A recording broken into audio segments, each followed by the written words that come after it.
C'est un potentiel témoin à charge contre Harvey Weinstein, convoqué dans un commissariat de Manhattan et inculpé pour viol et agression sexuelle sur 2 femmes différentes, ce vendredi 25 mai. Plus de 80 actrices et salariés de l'industrie cinématographique ont dénoncé ces gestes déplacés et ces tentatives d'intimidation, depuis la publication d'une enquête accablante par la New York Times, en octobre dernier.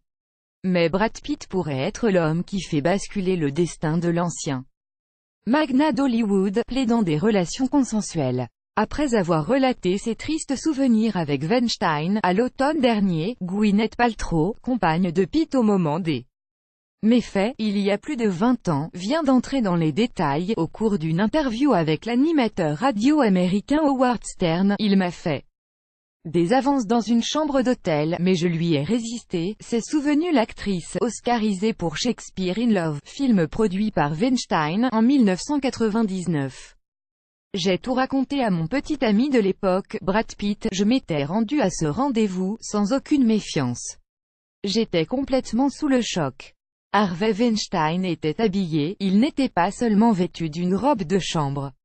Je suis ressorti de sa chambre, traumatisé, au point que j'ai ressenti le besoin de tout raconter à Brad. Je venais de signer pour 2 films avec Weinstein.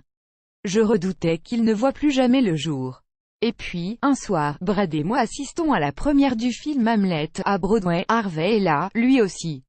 Je me souviens alors d'une décharge d'énergie, d'une violente confrontation, comme si Harvey était poussé contre le mur. Elle poursuit, Brad est revenu vers moi et m'a répété ce qu'il lui avait dit, mot pour mot. C'était, mais là encore mal à l'aise et je te tuerai, si je me souviens bien.